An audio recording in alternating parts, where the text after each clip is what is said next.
Yes सरकार, good morning.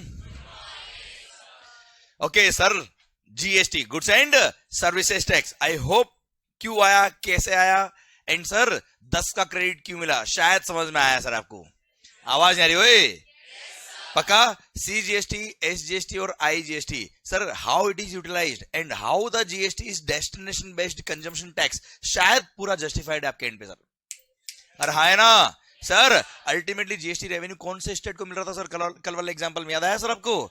The state जहां पे अल्टीमेटली वो गुड्स और सर्विसेज कंज्यूम हो रही है, जो अल्टीमेट उस गुड्स और सर्विसेज का डेस्टिनेशन था, that's what is called sir state which will be getting the revenue of the GST. हाँ है ना? देख 50% तो मिल रहा है सेंट्रल गवर्नमेंट को, कोई डाउट नहीं सर, पर रिमेनिंग 50% कौन से स्टेट को मिलेगा?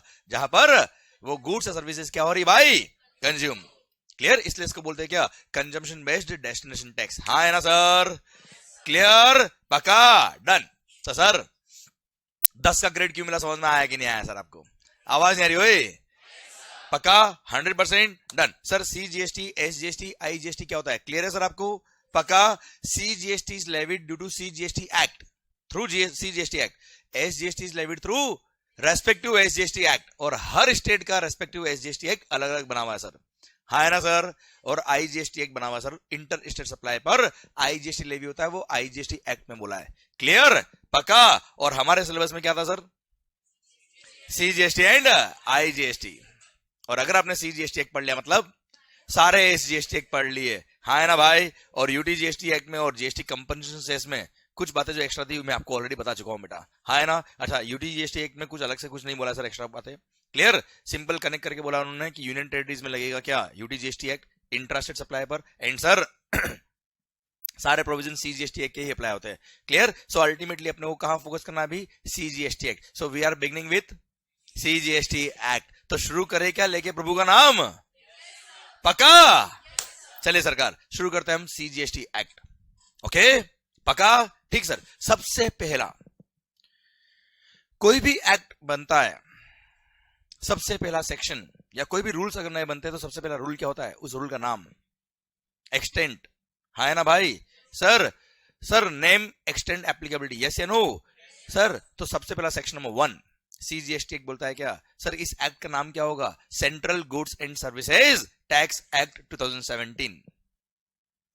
Clear? It shall extend to entire India except the state of Jammu and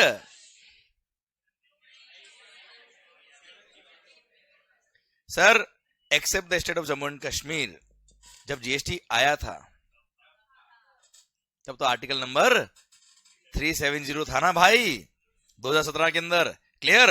तो एक्ट में तो अभी भी लिखा है, पर सुनो ध्यान से, 1 जुलाई 2017 को जब सीजीएसटी एक्ट बना था सर, उसमें लिखा था क्या? This act shall apply to entire country India except the state of Jammu and Kashmir. हाँ है ना सर? एक मिनट। पर since this tax is destination based consumption tax, और जम्मू एंड कश्मीर में अगर कोई गुड्स या सर्विसेज कंज्यूम हो रही है तो sir Jammu and Kashmir state को रेवेन्यू नहीं मिलता जीएसटी का बेटा फिर। क्लियर? तो sir Jammu and Kashmir state government ने कैलकुलेशन लगाई, वो अगर जीएसटी एक्सेप्ट नहीं करते, मोदी जी की बात नहीं मानते, तो और लॉस में जाते वो लोग। इसलिए अल्टीमेटली महबूबा मान गई। महबूबा मुफ्ती भाई, तुम भी पता नहीं कहां इमोशनल हो रहे हो सर। एंड अल्टीमेटली 8 जुलाई को स्पेशल ऑर्डिनेंस पास करके, अच्छा ये क्यों पास करना पड़ा? क्योंकि बिफोर आर्टिकल 370 जब रिमूव हो से पहले क्या लिखा था सर? पूरे इंडिया में जो भी प्रोविजंस एप्लीकेबल हो रहे हैं वो जम्मू एंड कश्मीर में भी एप्लीकेबल होंगे, बट वहां की स्टेट गवर्नमेंट की पहले कॉन्करेंस, उसकी परमिशन, उसका अलग से सर यस होना चाहिए, तब जाके वहां अप्लाई होगा। हाँ है ना? और सर 8 जुलाई को महबूबा मान गई, और 8 जुलाई को क्या हो गया? जम्मू एंड कश्मीर में भी स्पेशल ऑर्डिनेंस लगा के सर ये प्रोविजंस एप्लीकेबल कर दिया, और स्पेशल ऑर्डिनेंस पास करके सीजीएसटी एक्ट भी वहां अप्लाई हो गया। हाँ है ना भाई? तो सर आर्टिकल 370 तो बाद में हटा, पर जीएसटी तो वहां से पहले ही एप्लीकेबल हो गया था सर 8 जुलाई से ही सर, 8 जुलाई 2017। हाँ है ना भाई? जब हम छोटे थे बेटा। हाँ है ना भाई? क्लियर? समझे मेरी बात? Done. Plus sir this act shall commence from 1 July 2017 sir, जब से जीएसटी आया। हाँ है ना भाई? ये सेक्शन नंबर 1। सेक्शन नंबर 2 में डेफिनेशंस दी होती सर, जो हम जैसे वक्त आएगा हम पढ़ेंगे। सर मैंने चैप्टर 1 के एंड में आपको सॉरी डेफिनेशन पूरे एक्ट में जो जितनी भी है सेक्शन नंबर 2 पूरा दे रखा है। क्यों? हर रेस्पेक्टिव चैप्टर में मैंने जहां जहां वर्ड काम है वहां तो डिफाइन किया हुआ ही है, पर एक कंपाइल करके एक जगह वापस दिया है। मान लो कभी आपको कोई डेफिनेशन देखना है तो फटाफट वहां गए और देख लिया सर। ओके और कभी भी डेफिनेशन कोई वर्ड ढूंढना ना आपको सर, तो जैसे अल्फाबेट अरेंज होता है ना मोबाइल के अंदर, आपने देखा होगा सॉर्टिंग क्या होता है अल्फाबेट के नंबर से, क्लियर, एबीसीडी के अरेंज में, तो वैसे ही डेफिनेशन मिलेगी कोई भी एक्ट हो सर आपके लिए, कोई भी रूल्स हो, क्लियर, तो वहां हम ढूंढ सकते हैं इजीली सर। बट ठीक है वो रेफरेंस के लिए मैंने दिया आपको। ओके सर, सर बाकी सेक्शन की बात बाद में करूंगा, पर सर सबसे पहला सेक्शन नंबर 9 पता है सर, कोई भी टैक्स अगर लगेगा, भले वो इनकम टैक्स हो, जीएसटी हो, सीजीएसटी हो, आईजीएसटी हो, यूडीजीएसटी हो, एसजीएसटी हो, कोई भी टैक्स अगर लगता है तो सबसे पहला ऑथोरिटी ऑफ द लॉ चाहिए। और ऑथोरिटी ऑफ लॉ मिलती है कहां से? चार्जिंग सेक्शन से। And the charging section under CGST act is section number 9। तो शुरू करते कहां से? सेक्शन नंबर 9 से शुरू करें बात बेटा। अरे शुरू करें क्या भाई? क्लियर? तो सर दिल थाम के बैठना, भगवान का नाम लेके बैठना, क्योंकि सर अब शुरू हो रहा है आपके लिए क्या? CGST act section number 9। देखिए ध्यान से।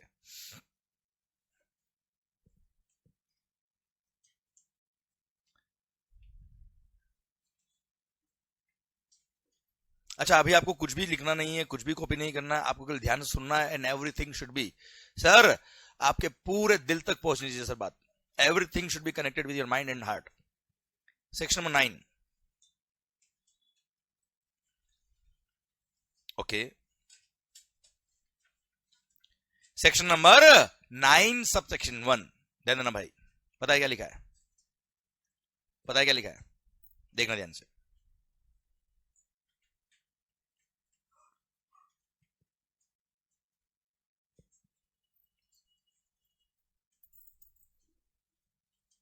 Sir, CGST shall be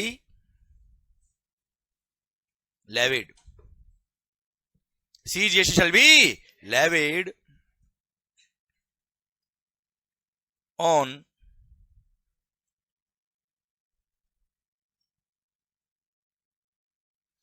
intra-state supply.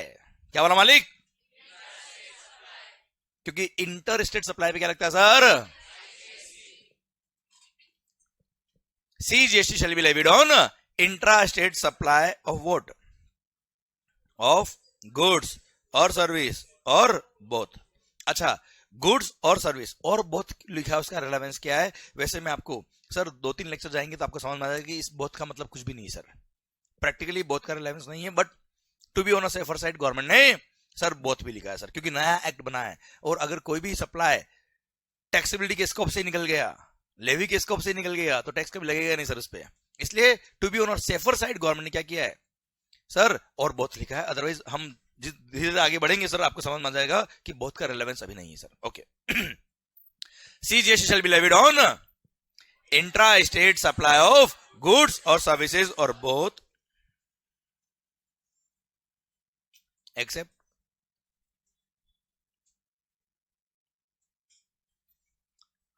दारू बेवड़ो sir.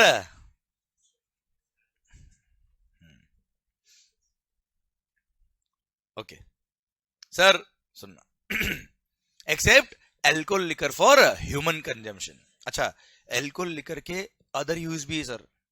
Alcohol liquor industrial use में भी आता है, पता होगा ना सर आपको तो।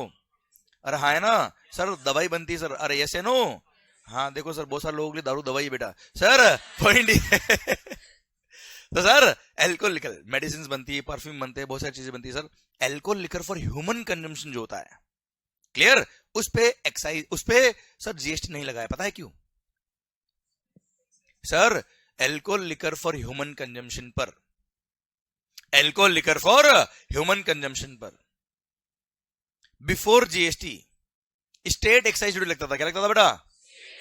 मतलब excise was the revenue of state government in case of alcohol liquor for human consumption. Second sir इस पे वेट लगता था सेल करने पर, sales tax which is also the revenue of state government. मतलब दारू पर सेंट्रल गवर्नमेंट का कोई रेवेन्यू नहीं था। और अगर इसको जीएसटी में इंट्रोड्यूस कर देते तो क्या होता सर? रेवेन्यू डिवाइड हो जाती सेंट्रल और स्टेट में, और sir state government do not want to lose their revenue, और इस पे हैवी रेवेन्यू होता है सर, पता होगा ना सर आपको तो। खैर हाँ, बहुत अच्छा बेटा सर सुनना तो सर ध्यान समझना सर, अभी भी सर स्टेट गवर्नमेंट ने बोला जब जीएसटी आ रहा था कि we don't want to lose our revenue, और इस पे हैवी टैक्सेस थे, क्लियर। और सर जीएसटी के अंदर एक लिमिटेड रेट से ही टैक्स लगता है सर, हम बताएंगे, बात करेंगे हम। Maximum rate of GST can B sir, maximum rate of GST can B 40% बेटा, क्लियर, 40, क्लियर, बात करेंगे फिर को आप, क्लियर। जबकि दारू पर बहुत ज्यादा रेट ऑफ टैक्स है, बहुत ज्यादा रेट से टैक्स लगता है बच्चे। ओके सर ध्यान देना मेरी तरफ ध्यान दो आप। Okay sir, alcohol liquor for human consumption, क्या बोला मालिक? Alcohol liquor for human consumption is kept out of the scheme of GST. इस पे अभी भी क्या लगता है साहब? State excise duty. इस पे अभी भी क्या लगता है sir? Sir VAT sales tax, clear. इस पे अभी जीएसटी नहीं लगता। अच्छा अब सुनना बच्चों, जब जीएसटी नया नया आया था तब एक एल्कोहल लिकर मैन्युफैक्चरिंग कंपनी का हमने कोई काम किया था सर, एडवाइजरी दी थी। अब समझना हुआ तकलीफ क्या है सर, केवल इस पे जीएसटी नहीं है। अब sir alcohol liquor for human consumption पर जीएसटी नहीं लगता, केवल स्टोरी इतनी नहीं सर। अब सुनना भाई, दारू पे जीएसटी नहीं है, पर सर दारू जिन मशीन से बनती है, अदर इनपुट जो काम आ रहे हैं, उन सब पे तो जीएसटी है। अब सर आपको पता है 10 का क्रेडिट क्यों मिला? वो यार ऐसे बोलोगे मैं कल वापस पढ़ा दूंगा सर। 10 का क्रेडिट क्यों मिला, याद है कि नहीं सर? अगर आपके आउटवर्ड सप्लाई पे जीएसटी नहीं है, अगर आपके आउटवर्ड सप्लाई पे जीएसटी नहीं लगता, इनवर्ड सप्लाई पे अगर जीएसटी लगा है, परचेज पे जीएसटी पे क्या, इनपुट्स पे, कैपिटल गुड्स पे, इनपुट सर्विसेज पे, आज sir alcohol liquor for human consumption manufacturing companies ने या डीलर्स ने मार्केटिंग सर्विसेज ली, एडवर्टाइजमेंट सर्विसेज ली, सर कंसल्टेंसी सर्विसेज ली, चार्टर्ड अकाउंटेंट की सर्विसेज ली। आप मुझे बताओ उन्होंने क्या पे किया होगा? जीएसटी पे किया होगा सर? 1 रुपए का भी आईटीसी नहीं मिलेगा। You getting my point? जितने कैपिटल गुड्स परचेज किए होंगे, जितने इनपुट परचेज किए होंगे, उन पे अगर जीएसटी पे किया, 1 रुपए का भी आईटीसी नहीं मिलने वाला। Are you getting my point और नॉट? मतलब केवल ऐसा नहीं पढ़ने का कि अल्कोहल लिकर पर जीएसटी नहीं है, पर सर इसका इफेक्ट देखो आप कितना भारी हो गया सर। मतलब दारू और महंगी हो गई सर। ये देखो सर लोग बोल रहे हैं सर। ओके तो सर मतलब अगर alcohol liquor for human consumption पर जीएसटी नहीं लग रहा, तो सर केवल इस पे जीएसटी नहीं लग रहा इतना नहीं है सर, इसकी कॉस्टिंग बढ़ गई। क्यों? क्योंकि इनपुट सर्विस, कैपिटल गुड्स जो भी इनमें काम आए उन पर तो जीएसटी है सर, उनका कोई आईटीसी नहीं मिलेगा। और सेल पर जो सेल्स टैक्स और स्टेट एक्साइज था वो तो लगेगा ही लगेगा सर। हाँ है ना भाई? क्लियर? ओके तो sir CGST shall be levied on intra state supply of what? All the goods और services both except alcohol liquor for human consumption. देखना ध्यान से सर, एक्सेप्ट दारू, clear. Alcohol liquor for human consumption में यहां लिख देता हूं बेटा, आपको ध्यान रहेगा। दारू तो क्या आपका इंटरेस्ट बना रहता है सर, इसलिए लिखा था sir. Accept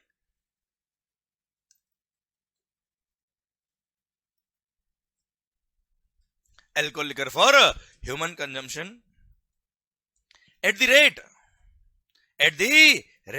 which will be notified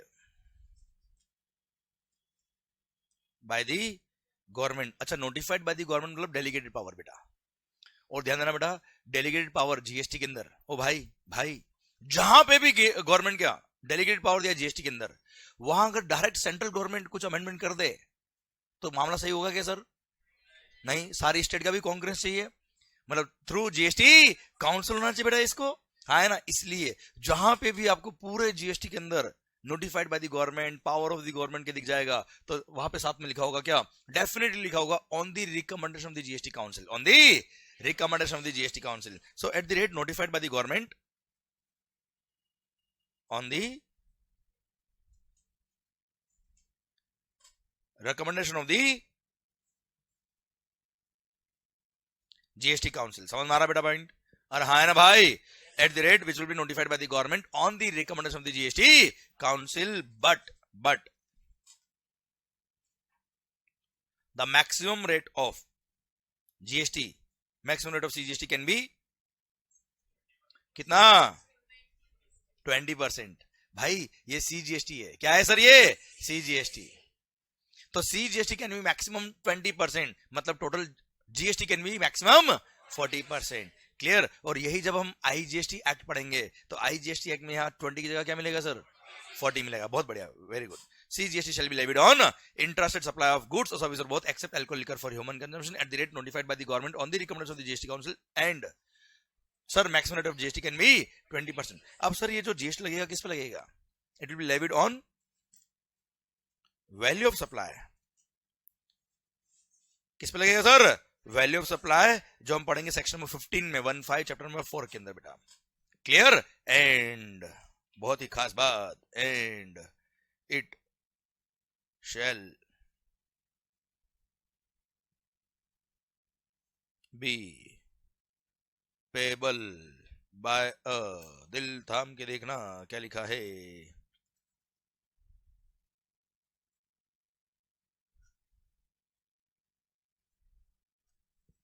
and it shall be payable by a taxable person. एक minute sir, maximum rate of GST can be 20% and it shall be payable by a taxable person. सुनना बच्चों ध्यान से, बहुत ही खास बात. अच्छा यहां तक एक ही वर्ड समझ में आया बेटा आपको? It shall be payable by a, आवाज नहीं आ रही sir. It shall be payable by अ,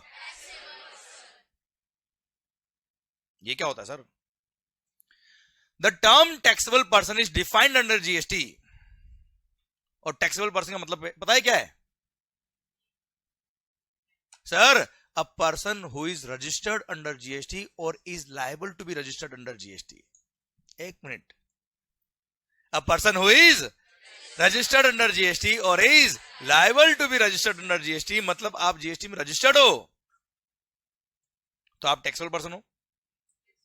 आप GST में registered नहीं हो but you are liable for registration, मतलब आप पे जीएसटी की लायबिलिटी है. You are liable for registration और आपने रजिस्ट्रेशन के लिए अप्लाई नहीं किया होशियारी तो भी छोड़ेंगे नहीं आपको. You are a taxable person and once you are a taxable person, charging section आप पे अट्रैक्ट हो गया भाई. सर अच्छा वापस सुनना, समझना ध्यान से. अरे भारी पॉइंट है सर ये वाला. ओ सर एक मिनट लगेगा केवल. It shall be payable by a taxable person. मेरी बात को समझने की कोशिश करना sir. Sir it shall be payable by a taxable person, मतलब टैक्सेबल पर्सन मतलब a person who is registered under GST. अब इस बात पे तो सोच लो आप, ये सोचा ही नहीं हमने. अ पर्सन हु इज, मान लो सर क्या नाम, उज्जवल. सरकार he was not liable for registration but इसने वॉलंटरी रजिस्ट्रेशन करा दिया जीएसटी के अंदर. He was not liable for registration. इसका टर्नओवर 20 लाख से कम था, थ्रेशोल्ड लिमिट फॉर रजिस्ट्रेशन से कम था. He was not liable for registration at all. But sir इसने वॉलंटरी रजिस्ट्रेशन करा दिया जीएसटी के अंदर सर. और जैसे ही रजिस्ट्रेशन सर्टिफिकेट मिला, now you are a registered person. Now you are a, and once you are a registered person you are a, and once you are a taxable person, section number 9 sub section 1 आप पे attract हो गया. और section 9(1) attract हो गया मतलब जैसे ही आपने वॉलंटरी रजिस्ट्रेशन कराया, although you are not liable for registration, पर जैसे ही रजिस्ट्रेशन सर्टिफिकेट मिला, अब जो भी सप्लाई करोगे सब पे जीएसटी पे करना पड़ेगा सर. भले आपका टर्नओवर, जैसे मैं आपको जस्ट नॉलेज के लिए बता रहा हूं, आगे हम पढ़ेंगे बहुत डेप्थ के अंदर. सर 20 लाख तक का टर्नओवर होता है, अगर आपका कितना 20 लाख, तब तक आपको रजिस्ट्रेशन की जरूरत नहीं सर. अभी बेसिक चीज बता रहा हूं आपको मैं. आपका टर्नओवर क्या था, कितना 2 लाख रुपए मान लो, पर आपने कहा नहीं नहीं रजिस्ट्रेशन करा लेते जीएसटी में, अच्छा लगेगा सर. और भी बहुत सारे फैक्टर होते हैं सर, वो छोड़ो अभी. आपने रजिस्ट्रेशन करा दिया. अब सर जैसे ही आप रजिस्ट्रेशन सर्टिफिकेट मिला, जैसे ही आप सप्लाई करेंगे, ऑल्दो आपका टर्नओवर 20 लाख क्रॉस नहीं हुआ है, फिर भी जो भी आप सप्लाई करेंगे सब पे टैक्स लगेगा सर, क्योंकि you are a taxable person. इसलिए आपने सुना होगा वॉलंटरी रजिस्टर्ड पर्सन को जीएसटी पे करना पड़ता है. Reason is that. समझे मेरी बात? सर्विस टैक्स में ऐसा नहीं हुआ करता था. अरे हाय ना भाई, एक्साइज में ऐसा नहीं हुआ करता था. ओके पर यहां पर वर्ड समझ में आ रहा है, टैक्सेबल पर्सन का मतलब सर. हाँ है ना भाई, क्लियर. पर सर सेकंड थिंग, अब देखो आप लायबल फॉर रजिस्ट्रेशन थे, आपने रजिस्ट्रेशन करा दिया, you are a taxable person. आप लायबल फॉर रजिस्ट्रेशन नहीं थे, आपने रजिस्ट्रेशन करा दिया, you are a taxable person. आप लायबल फॉर रजिस्ट्रेशन थे, रजिस्ट्रेशन के लिए अप्लाई नहीं किया, तो भी you are a taxable person. मतलब छोड़ेंगे नहीं सर, टैक्स तो लेंगे. आप रजिस्ट्रेशन कराओ या मत कराओ, टैक्स तो लेंगे. बिकॉज आप टैक्सेबल पर्सन हो और सर लेवी के स्कोप में आ गए आप, हाँ है ना सर? ओके वैसे हम इस टॉपिक को टैक्सेबल पर्सन को और आगे जब रजिस्ट्रेशन चैप्टर आएगा तब डिटेल में और बात करेंगे, पर अभी समझ में आया कि नहीं आया? जितना रेलेवेंट था मैंने बताया आपको, हाँ है ना भाई? Okay sir, CGST shall be levied on intra-state supply of what? Goods or service or both except alcohol liquor for human consumption at the rate notified by the government on the recommendation of the GST Council, but maximum rate of GST can be 20%. This rate of tax will be charged on value of supply and it shall be payable by a taxable. Clear? पक्का माहौल? Sir अब एक word का meaning मेरे को समझना आपसे। CGST shall be levied. What do you mean by levy? हाँ sir, what do you mean by levy? Sir levy का मतलब क्या होता है सर? चार्ज होना। Very good. लेवी मतलब चार्ज होना, इंपोज होना, है ना सर? टैक्स इंपोज हो रहा है, टैक्स लग रहा है ना? ऐसा कौन सा काम आप हिंदुस्तान में कर रहे हो, ऐसा कौन सा एक्टिविटी आप कर रहे हो जिसकी वजह से ये टैक्स लग रहा है? आवाज नहीं आ रही सर? क्या लिखा है? सप्लाई। क्या लिखा है सर? सेक्शन नंबर 9 सबसेक्शन 1 में लिखा है। Sir you tell me, GST कब लग रहा है, लेवी कब हो रहा है, लग कब रहा है? सप्लाई पर। हाँ ठीक है, CGST और AGST इंट्रास्टेट पे लग रहा है, IGST इंटरस्टेट सप्लाई पे लगेगा, पर अल्टीमेटली कब लगेगा सर? सप्लाई पे। क्लियर? समझे मतलब मेरी बात? मतलब ये हो गया sir taxable event under GST। Taxable event under GST is, आवाज नहीं आ रही हुई? Supply. Taxable event under GST is supply. ऐसा कौन सा आप काम कर रहे हो जिसकी वजह से जीएसटी लग रहा है? ऐसा कौन सा एक्टिविटी जिसके होने पे टैक्स लग रहा है? ऐसा कौन सा वो इवेंट है on the happening of which this tax is being levied? That's why sir ऐसा इवेंट जिसके होने पे टैक्स लग रहा है, टैक्स एबल हो रहा है, that event is called taxable event, और वो event under GST is supply. कुछ समझ में आ रहा है कि केवल जा रहा है? पक्का? What is the taxable event under excise? Manufacture of the goods. Very good. Sir, what is the taxable event under sales tax? Wait.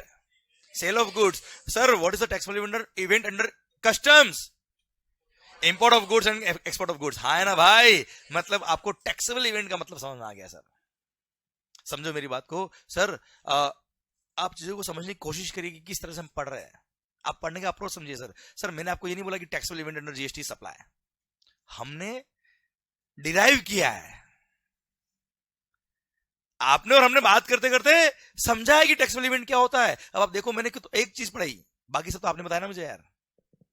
मैंने कल बोला था you are into final level. आपका दिमाग इतना मैच्योर्ड है सर, आपको कोई डायरेक्शन में दे दूं उसके बाद तो काम आपका हो जाएगा। वैसे भी सर एग्जाम्पल मैंने आपको ये दिया है, देखो सर। अरे क्लियर सर? इसलिए चीजों को समझो, याद करने की जरूरत नहीं है। अगर आप चीजों को समझ के पढ़ते हो, कॉन्सेप्चुअली पढ़ते हो, इन डेप्थ पढ़ते हो, प्रैक्टिकल एग्जांपल के साथ पढ़ते हो, तो सर 100% आपका अल्टीमेट टाइम जो पूरे कोर्स के अंदर लगता है वो कम लगेगा सर। अभी देखो ना, आपने तो एक चीज पढ़ी, हाँ ठीक है, इसको पढ़ने में हमने क्या किया, 2 मिनट एक्स्ट्रा दिए, पर आगे के 10 मिनट बच गए सर अपने। समझे आप मेरी बात? टैक्सेबल इवेंट का कॉन्सेप्ट मुझे समझाना नहीं पड़ेगा, आपको समझ में आ गया है सर। अभी हर एक्ट के अंदर पढ़ना ही नहीं पड़ेगा सर आपको टैक्सेबल इवेंट क्या होता है, आपको अपने आप समझ में आ गया। और हाँ, जीएसटी का टैक्सेबल इवेंट क्या है सर? ये कहां लिखा है? मैंने बताया क्या आपको? सर आपने बताया मुझे, क्योंकि ये कहां लिखा है? ये जीएसटी चार्ज होगा सर। कब होगा? सप्लाई होने पे होगा। ये कहां लिखा है? इसलिए सेक्शन नंबर 9 सबसेक्शन 1 को बोलते हैं क्या? Charging section. ये वो सेक्शन है जिसके होने की वजह से ये टैक्स चार्ज हो रहा है। चार्जेबिलिटी कब होगा? ये लिखा है सेक्शन 9 सबसेक्शन 1 में। हर टैक्स के सेक्शन में, हर टैक्स के सर आप एक्ट में देखना, एक ना एक सेक्शन चार्जिंग सेक्शन जरूर होगा, जिसकी वजह से पता पड़ेगा कि कौन से इवेंट पे टैक्स लगता है बच्चों। क्लियर मालिक? पक्का? ओके सर, ये था आपका section number 9 subsection 1 taxable event. आपको समझ में आया सर? हाँ है ना भाई? अच्छा, यहां पे सेक्शन 9 सबसेक्शन 1 के स्टार्टिंग में लिखा है क्या, बेयर एक्ट के अंदर subject to subsection number 2।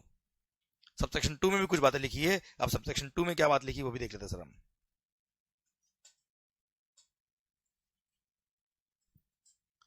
Section number 9 subsection 2 बोलता है 5 गुड्स। कितनी बेटा?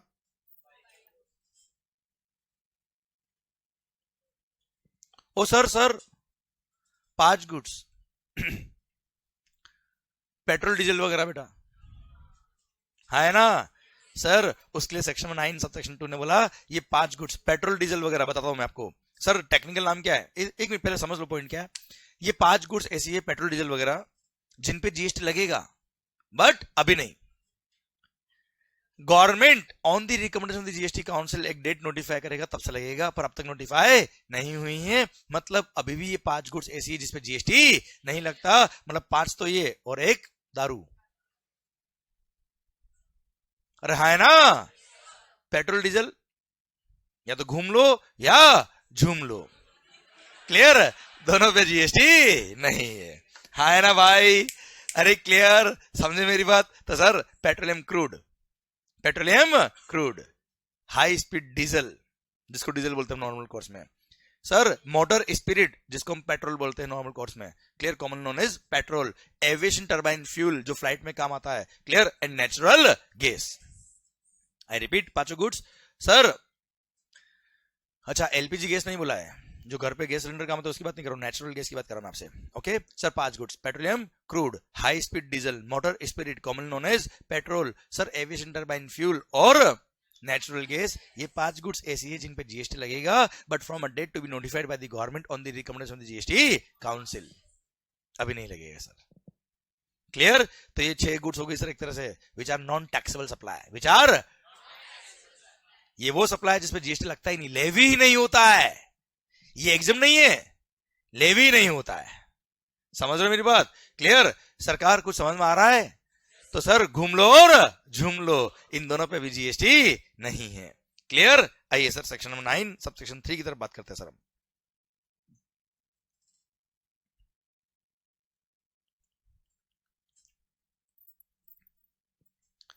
Section number 9 sub section 3। अच्छा एक चीज बताओ, ये जीएसटी डायरेक्ट टैक्स है कि इनडायरेक्ट टैक्स है बेटा? कोई डाउट आपको बेटा? ओके, मेरे को भी नहीं सर। इधर इधर सर, इनडायरेक्ट टैक्स का मतलब क्या होता है बेटा?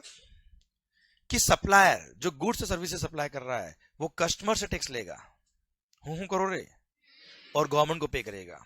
कौन पे करेगा? कौन पे करेगा? सप्लायर पे करेगा सर। पर कुछ केसेस में सिस्टम को रिवर्स कर दिया, और वहां कौन लायबल है? रेसिपिएंट को बोल दिया भाई साहब हम सप्लायर से नहीं लेंगे, ना हो पाएगा, तुम रेसिपिएंट डायरेक्टली गवर्नमेंट को टैक्स पे कर देना। क्लियर? उसको बोलते हैं क्या? Reverse charge mechanism. ओके, उसका पावर कहां से आया वो देखिए, सेक्शन नंबर 9 सब सेक्शन 3 बोलता है क्या?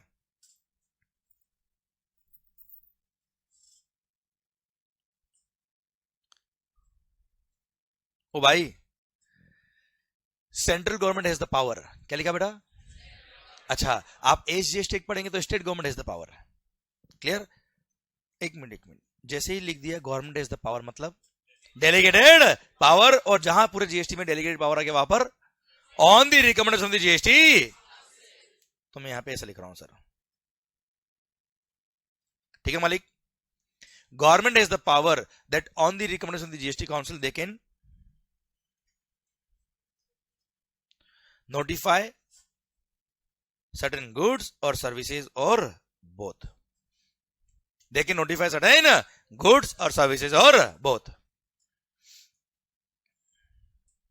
सर एक काम और कर सकते हैं, मेरे दिमाग में आया कि जो भी स्लाइड्स में यहां लिख रहा हूं, जो वीडियो क्लास में उनको तो आराम से लेक्चर के बाद में आप क्लिक कर लीजिएगा।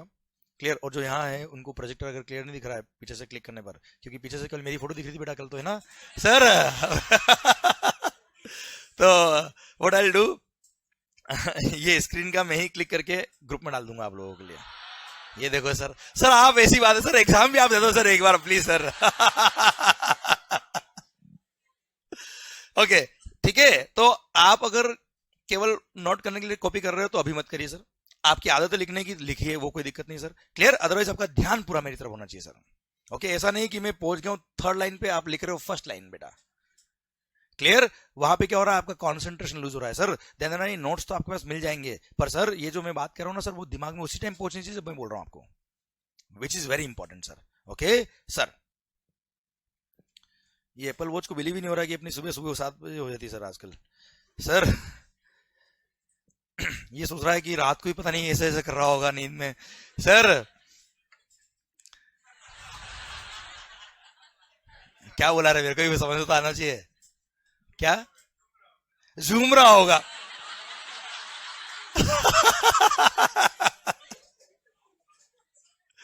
सर मैंने कल भी आपसे कहा था, चढ़ती शराब से नहीं है, माहौल से है सर, माहौल। सर इसको समझ नहीं आता बात पर sir.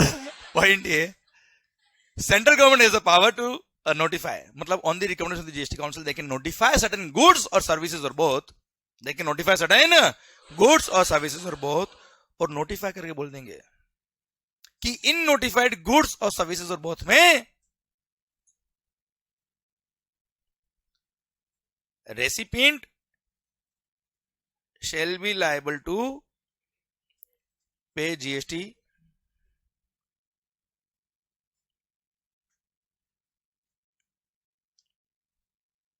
to the government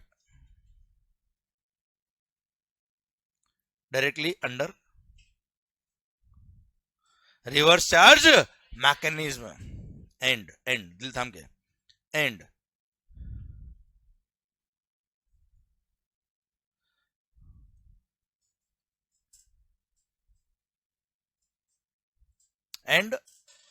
all the provisions of the act will apply, all the provisions of the act shall apply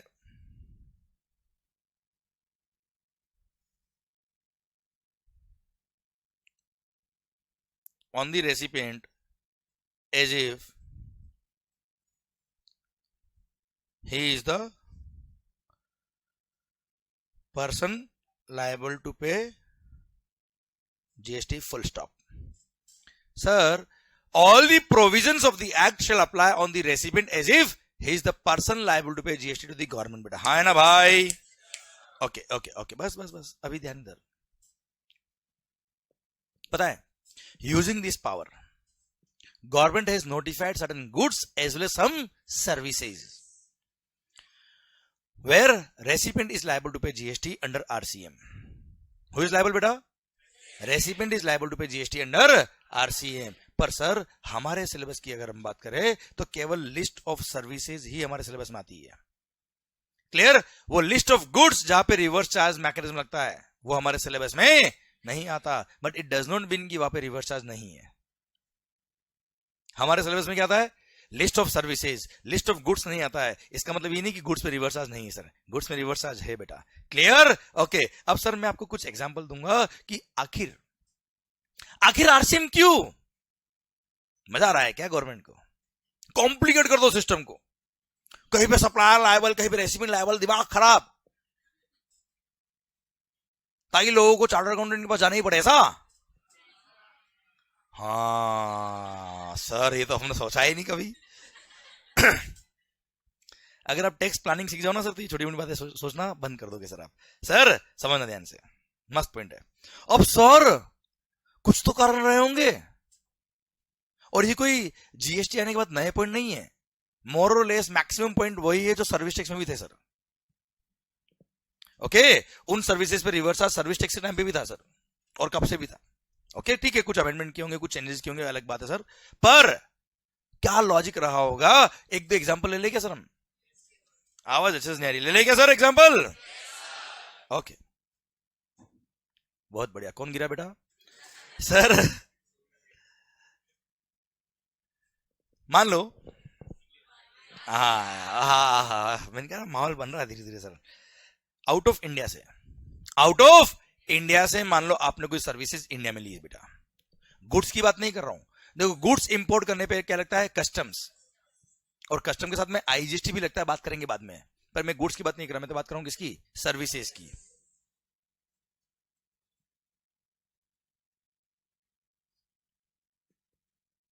value of services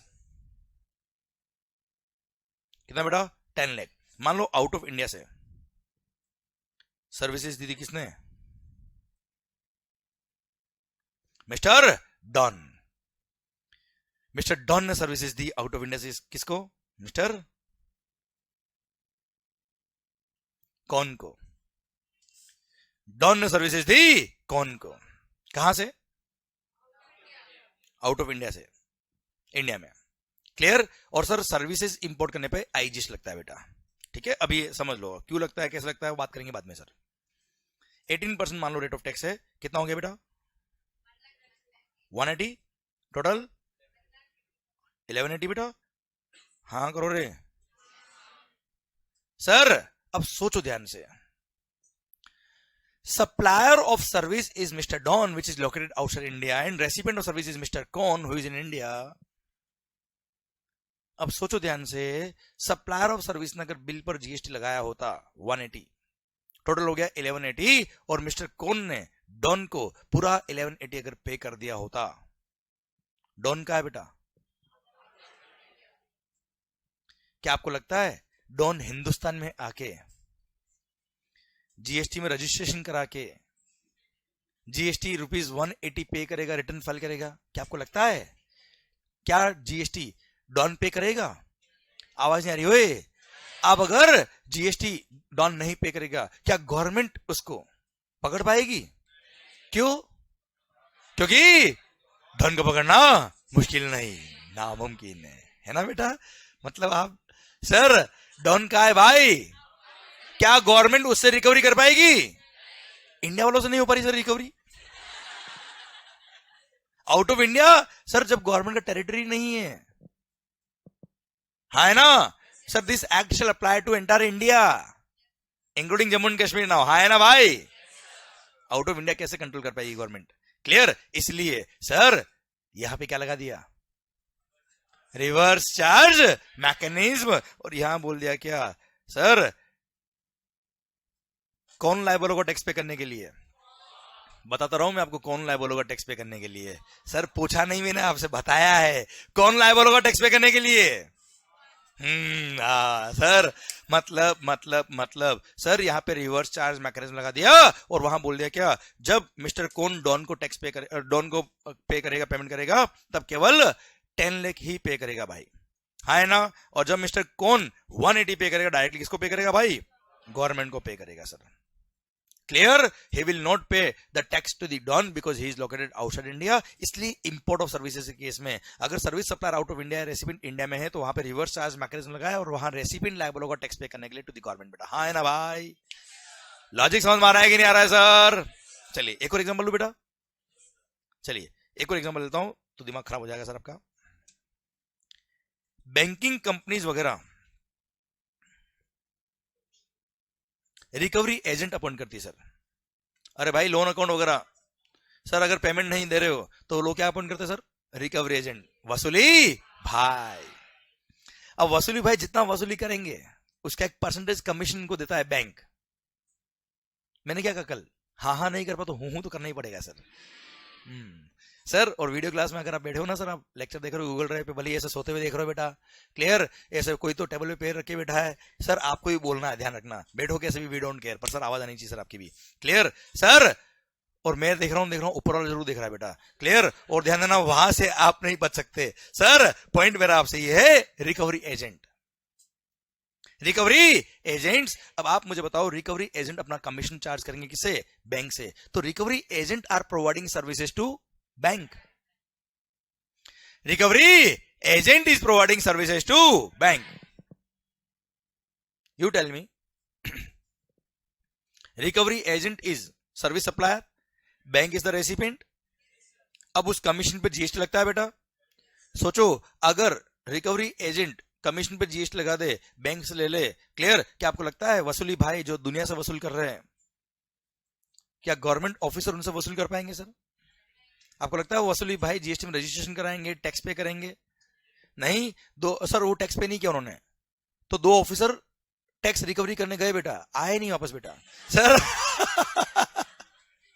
government बोला भाई हमसे ना हो पाएगा, और उन्होंने बैंकिंग कंपनी को बोल दिया भाई सर रिवर्स चार्ज मैकेनिज्म लगेगा और तुम उनको केवल कमीशन का अमाउंट पे करना, जीएसटी का अमाउंट उनको पे मत करना, हम आपसे ले लेंगे सर, उनसे ना हो पाएगा। क्लियर? तो these are the reasons behind it. ये अनऑर्गेनाइज सेक्टर है sir, insurance agent. Clear? Unorganised sector बेटा अगेन, हाँ है ना सर। तो वहां पर गवर्नमेंट ने क्या लगा दिया? Reverse charge mechanism, GTA services, goods transport agency services, हाँ है ना सर। बात करेंगे और डिटेल के अंदर बाद में, पर सर ये समझ में आया कि नहीं आया सर? पक्का समझे? डन। तो सर मैं अभी लिस्ट ऑफ सर्विसेज नहीं पढ़ा रहा, मैंने रिवर्स चार्ज मैकेनिज्म के लिए अलग से पूरा चैप्टर नंबर 7 आपको अलग से दिया है, वहां हम पढ़ेंगे आरसीएम की सारी सर्विसेज की लिस्ट। पर मैंने आपको आरसीएम का कॉन्सेप्ट समझाया, समझ में आया कि नहीं आया सर आपको? क्लियर? ये सेक्शन चार्जिंग सेक्शन के अंदर आ रहा था, सेक्शन नंबर 9 सब सेक्शन 3 में आ रहा था सर, इसलिए मैंने आपको सेक्शन पढ़ा दिया, शायद आपको समझ में आ गया बच्चों, हाँ या ना? अरे क्लियर? पक्का? 100% डन। ओके सर सुनना बात ध्यान से सरकार, section number 9 sub section number 4। अच्छा, कुछ गुड्स भी हो रहे, कुछ सर्विसेज भी हो रहे, पर मैंने आपको गुड्स की लिस्ट तो पढ़ाऊंगा भी नहीं मैं आपको, मैं सर्विसेज मैंने कुछ ही बताइए एग्जांपल के लिए, आपका कॉन्सेप्ट समझाने के लिए बच्चों। ओके चलिए sir, section number 9 sub section number 4 की तरफ बात करते हैं हम सर।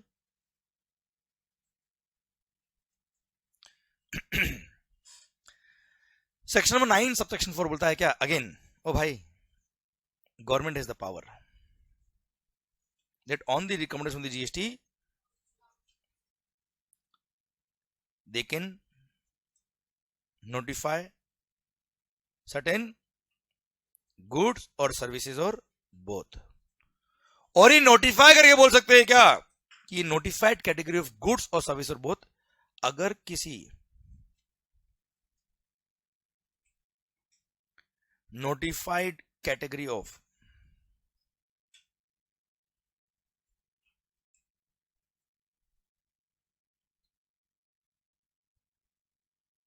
रजिस्टर्ड पर्सन, रजिस्टर्ड मतलब जीएसटी में रजिस्टर्ड पर्सन बेटा।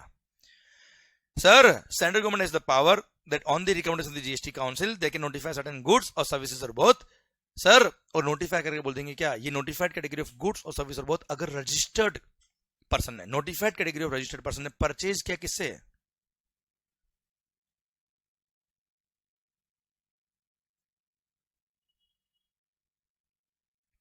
From any unregistered person. तो ऐसे केस में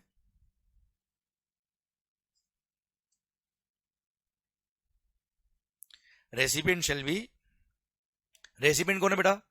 रजिस्टर्ड पर्सन। अच्छा वैसे बताया था हम आपको, एट प्रेजेंट केवल एक ही category of registered person notified है, वो है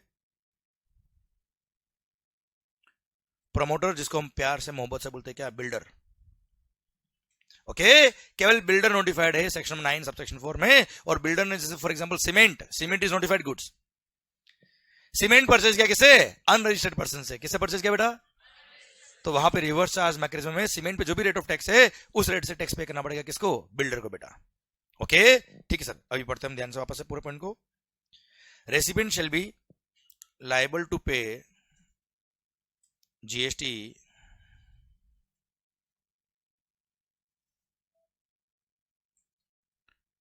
to the government directly under reverse charge mechanism and all the provisions of the act shall apply on the recipient as if he is the person liable to pay GST, full stop। Clear मालिक? अरे पक्का, recipient will be treated as if he is the person liable to pay GST to the government directly, और recipient को tax pay करना पड़ेगा under reverse charge mechanism, हाँ या ना?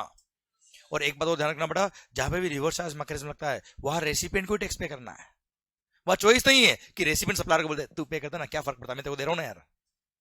क्लियर? जहां सप्लायर लायबल है वहां सप्लायर ही लायबल है, जहां रेसिपिएंट लायबल है वहां रेसिपिएंट ही लायबल है, गवर्नमेंट को वही टैक्स पे करेगा। क्लियर? पक्का? डन। ओके सर, सर अब इसमें कौन कौन सी गुड्स नोटिफाइड है? मैंने एक एग्जांपल दिया सीमेंट, एग्जांपल के लिए बेटा। क्लियर? सर बाकी हम पढ़ेंगे सेक्शन में 9(4) बाद में, जब सर रिवर्स चार्ज का चैप्टर पढ़ेंगे तब बेटा, हाँ है ना भाई? ओके सर पता है, अब जस्ट नॉलेज के लिए 2-3 बातें आपको एक्स्ट्रा बता रहा हूं। ये 94 जो ना बेटा, जो भी बहुत इजी लग रहा है ना सर, जब जीएसटी नया नया आया था ना मालिक, तब लोगों की बैंड बज गई थी इस सेक्शन से सर। क्यों पता है? जस्ट नॉलेज के लिए बता रहा हूं, अभी काम का नहीं है, पर थोड़ा पता तो होना चाहिए ना सर अपने लाइफ में क्या हो रहा है आखिर। जब सेक्शन 94 नया नया, जब जीएसटी नया नया आया था, सेक्शन 94 में पता है क्या था सर? कोई नोटिफाइड नहीं, बस ये लिखा था। अब पढ़ना बेटा, क्या लिखा था पहले बेटा? सर ये पावर और हटाओ सर। सारी सर्विसेज, सारी गुड्स, अगर किसी भी रजिस्टर्ड पर्सन ने किससे परचेज किया तो लग गए, क्या लग गए बेटा? जीएसटी। और रिवर्स चार्ज मैकेनिज्म में रेसिपिएंट को टैक्स पे करना पड़ेगा to the government directly under RCM. सुन बेटा, अब इसका इंप्लीकेशन समझ। सर मैं बिग कॉर्पोरेट की बात नहीं कर रहा, छोटे बिजनेसमैन की बात कर रहा मैं आपसे। दुकान वाला सामने, उसने चाय मंगाई बेटा, किससे? सामने चाय वाला। आप ब्रेक में जाते हो बेटा, है ना? आज तो होगा नहीं ब्रेक। अब पॉइंट मेरा आपसे ये है सर, ऐसा धीरे धीरे बोलने से क्या बात धीरे धीरे समझ में आ जाती है लोगों को। सर अब वो चाय वाला क्या जीएसटी में रजिस्टर्ड है बेटा? अच्छा, आपको कैसे पता वो जीएसटी में रजिस्टर्ड नहीं है? नहीं, आपको पता है उसका टर्नओवर कितना है? सर पर लग जाता है, ऐसा देख के लग जाता है ना सर। हाँ ठीक है सर, ओके। मान लो वो चाय वाला जीएसटी में रजिस्टर्ड नहीं है। अब सामने दुकान वाले ने चाय मंगाई बेटा, और वो बिजनेस का खर्चा क्लेम करता है बेटा।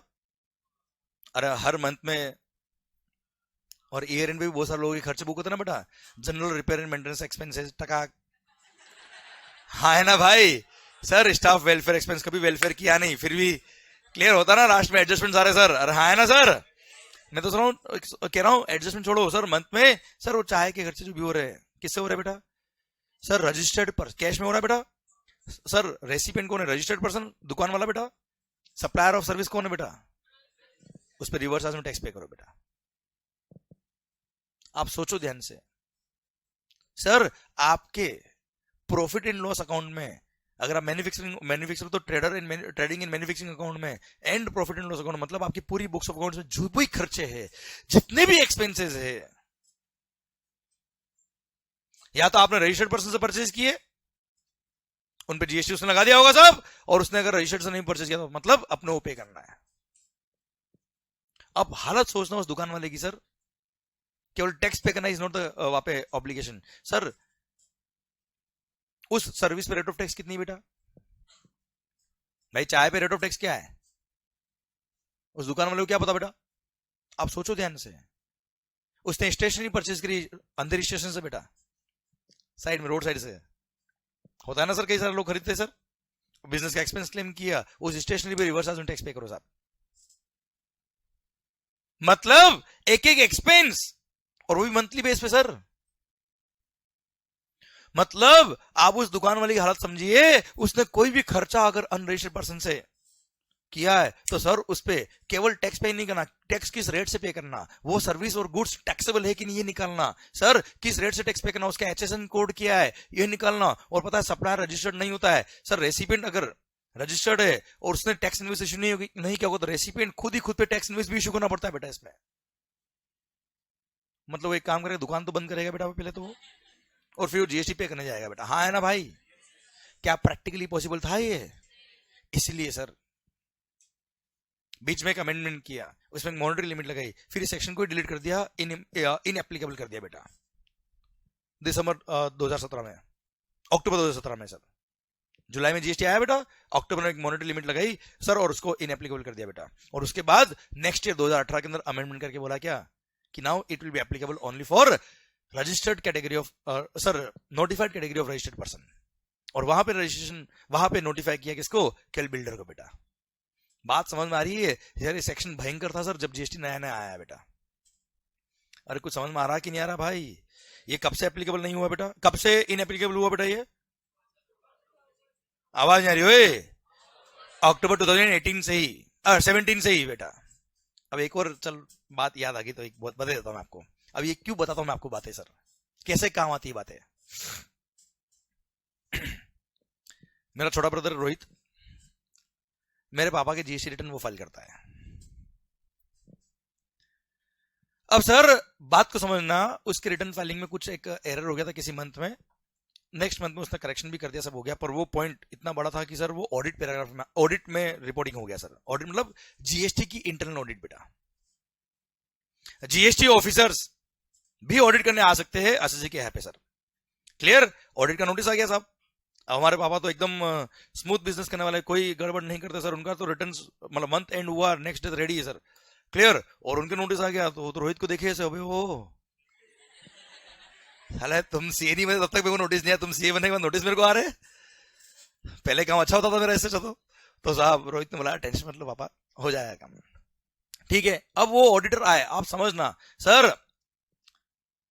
और अब पापा का बिजनेस, अच्छा हम कोई पापा का जो बिजनेस है वो एक लिमिटेड लेवल पर है सर। और एक उदयपुर भी नहीं, उदयपुर के पास में एक टाउन है फतेहनगर, जहां की पॉपुलेशन 15,000 है सर, वहां से मैं बिलोंग करता हूं। अब सर वहां ऑडिट टीम आई, ऑडिट टीम मतलब 2 लोग आए सर। सर अब समझना, उनको भाई साहब एकदम वीआईपी ट्रीटमेंट देना है। अब रोहित सर कर लेता, आपने से तो ना हो पाता है, उसने रोहित ने कार वार लाके और सब ले आया, सब उनको हमारे ऑफिस ले आया, पापा के ऑफिस। मैं भी आ गया, पापा ने कहा तेरे को भी आया रहना है बस। उनका ठीक है सब। अब सर सुनना ध्यान से, वो छोटे से टाउन में जिसकी पॉपुलेशन 15,000 है मैक्सिमम, वहां पे वो ऑफिसर क्या बोल रहा है साहब, उसको कोई पॉइंट मिला ही नहीं। वो तो एक रिटर्न में एरर था, वो रेक्टिफाई भी कर दिया और कोई हेड था नहीं, पर उनको कुछ ना कुछ पॉइंट निकाला सर। दूर से आया सर, 400 किलोमीटर दूर से ऑडिट करने बेटा। सर अब क्या करे, तो कुछ मिला नहीं। अब वो ऑडिटर भी जो था ना सर, उसकी एज होगी लगभग 52 ईयर्स के आसपास, कुछ 50-52 साल की होगी कुछ सर। और एक उसका जूनियर था साथ में। बोलता सर आपने वो रिवर्स का टैक्स तो पे किया नहीं। ये बात कर रहा हूं मैं 2021 की, शायद 2021 में था मोस्टली ऑडिट का टाइम। मैं पास में बैठा था, मैंने कहा कौन सा रिवर्स सर? बोला ये देखो आपके खर्चे रिवर्स सेक्शन में 94। उसको नहीं पता था मैं कौन हूं सर।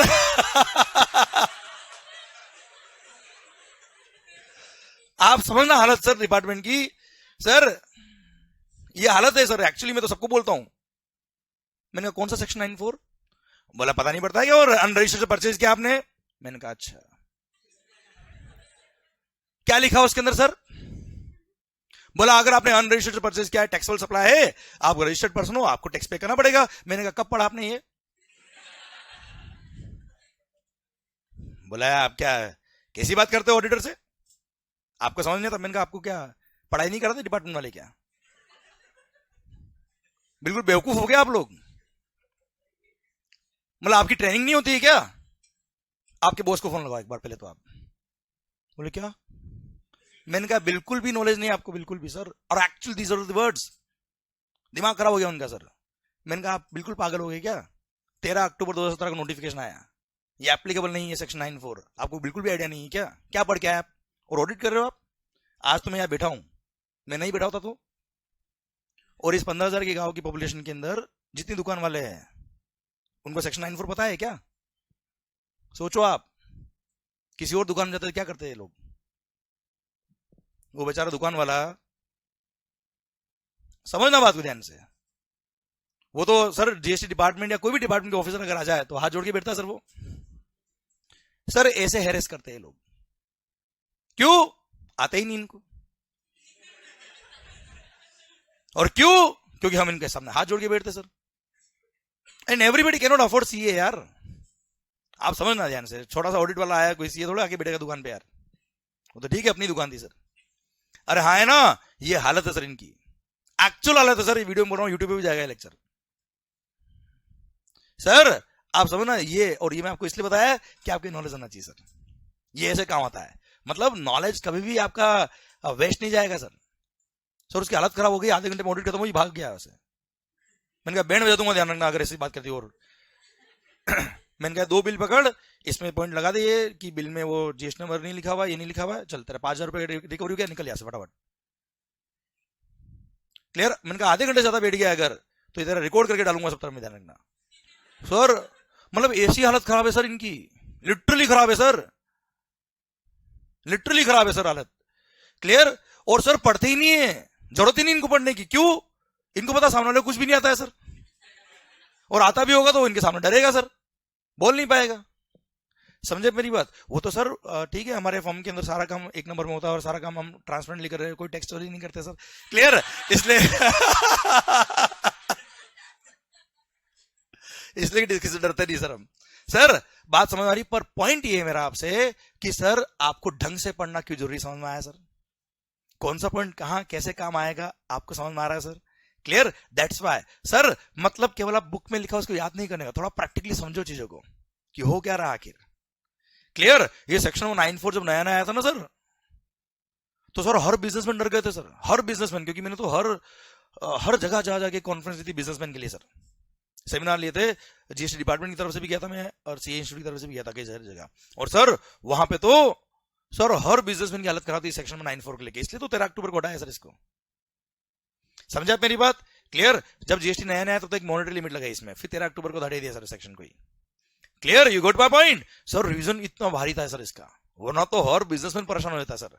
और आप देखिए छोटे छोटे बिजनेसमैन जो होते हैं वो तो ईयर एंड पे एडजस्टमेंट करते हैं कुछ ना कुछ छोटा मोटा यार टैक्स बचाने के लिए, करते ना सर? क्लियर, अब उस पर सेक्शन 94 अगर होता तो सारा खर्चा 94 का मतलब सर अगर रिवर्स चार्ज होता तो सारा मार्च में टैक्स पे करता वो, ऐसा मतलब सारी चाय मार्च में पी रहे, सारा स्टाफ वेलफेयर एक्सपेंस मार्च में ही किया है। समझा मेरी बात सर? इसको सेक्शन बहुत भारी था सर, ठीक है, अभी तो केवल बिल्डर्स के लिए एप्लीकेबल है। क्लियर, पॉइंट समझ में आया आपको मेरा? ये आवाज नहीं आ रही होए? डन, ये था section number 9, sub section number 4, और बोलता है क्या? Government is the power to notify certain goods और सर्विस और बोथ, और नोटिफाइड कैटेगरी ऑफ गुड्स और सर्विस और बोथ अगर परचेज करी किसने? बिल्डर ने, जो रजिस्टर्ड है जीएसटी में। क्लियर, किससे? अनरजिस्टर्ड पर्सन से, तो ऐसे केस में रिवर्स चार्ज है और रेसिपिएंट लायबल होगा टैक्स पे करने के लिए सर। हाँ है ना भाई? आइए sir section number 9 sub section number 5।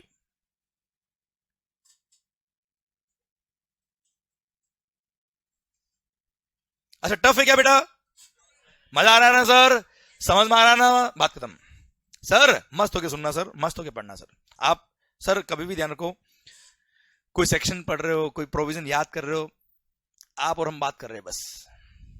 Clear, हम बात कर रहे हैं, समझ रहे हैं, बात खत्म। और लिटरली कर रहा हूं, अगर आपके पॉइंट्स अगर एग्जैक्टली जो लिखा है वो अगर अपनी लैंग्वेज में समझ में आ गया आपको कि the intent of the law क्या है, वो अगर आपको समझ में आ गया, प्रोविजंस का मजा आ जाएगा सर आपको। कोई भी एग्जाम हो लाइफ का सर, कभी दिक्कत नहीं आएगी आपको। आइए सर सेक्शन 9 सब सेक्शन 5 बोलता है क्या? Government is the power.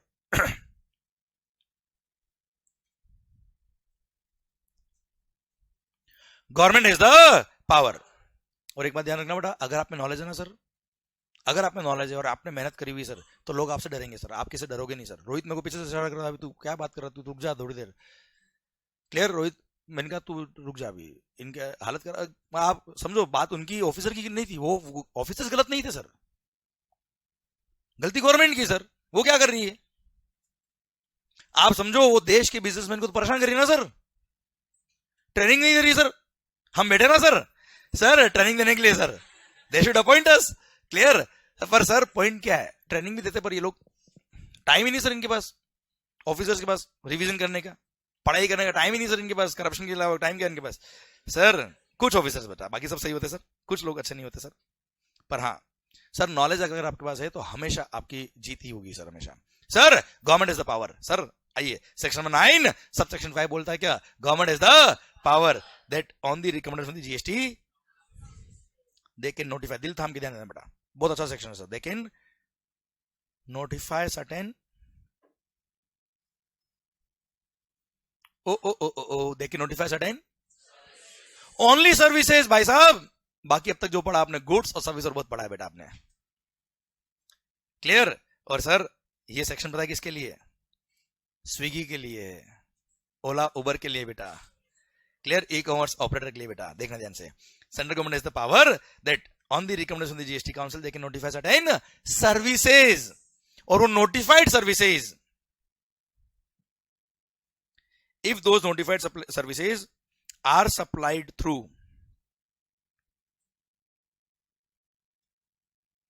Electronic commerce operator. किससे सप्लाई किया सर आपने? if those services are supplied through electronic commerce operator, then ECO, दिल थाम के देखना, ECO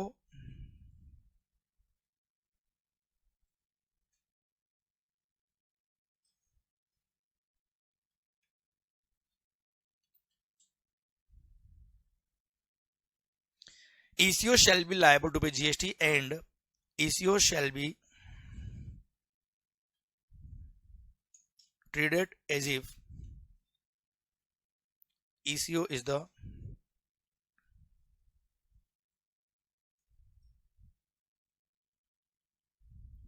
supplier of such services, full stop. Then there.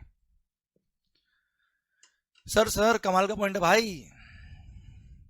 Example दूं मस्त वाला बेटा आपको मैं. सर गवर्नमेंट के पास पावर है कि they can notify certain services, और सर्विसेज नोटिफाई करके बोल सकते हैं कि अगर ये नोटिफाइड सर्विसेज आपने इलेक्ट्रॉनिक कॉमर्स ऑपरेटर के थ्रू सप्लाई करी, तो सर ऐसे केस में ECO shall be liable to pay tax and ECO shall be treated as if ECO is the supplier of such services. Okay, example दूंगा sir मैं मस्त वाला आपको. ओला उबर टैक्सी तो आपने यूज किया होगा बेटा. हूं करना पड़ेगा रे. मान लो मैं टैक्सी वाला हूं सर, टैक्सी ड्राइवर बेटा. ओके सर, मान लिया सर. ओके, माहौल सर क्या नाम? हाँ, यशवंत सर. यश सर, ओला कंपनी के मालिक बेटा हमारे बीच मिस्टर यश. सर ओला हूं तो कर दो रे, कम से कम इसको भी लगना चाहिए कुछ हुआ है. सर ओला कंपनी के मालिक बेटे हमारे बीच मिस्टर यश. सर ये टैक्सी ड्राइवर यशवंत, इसकी टैक्सी लिस्टेड है कहां पर? सर ओला पर. ओला पे मेरी टैक्सी लिस्टेड है सर, रजिस्टर्ड है सर. क्लियर? अब साहब आप पैसेंजर लोग हूं तो करो भाई. हम है राही प्यार के, है ना बेटा. मैं पकाने लग जाऊंगा अगर आपके ऐसे हूं नहीं आया ढंग से तो बेटा. सर आप कौन हो बेटा? पैसेंजर्स. अब आपको अंदर ही से कहा जाना बेटा, चर्च गेट. क्लियर? आपने ओला ऐप ओपन करी बेटा, एकदम नियरेस्ट टैक्सी मेरी सर. अभी देख लो आप सर. टैक्सी लेके पहुंच गया आपके पास. क्लियर? सर आपको पिक किया, जो आपकी ड्रॉप लोकेशन थी वहां आपको ड्रॉप किया. मान लो फेयर था ₹700. ओके सर मैं टैक्सी ड्राइवर बेटा, आपने 700 रुपए या तो मेरे को दिए होंगे या ओला मनी से ओला को पे कर दिए होंगे, या credit card debit card online जैसे पे करना होगा आपने पे कर दिया.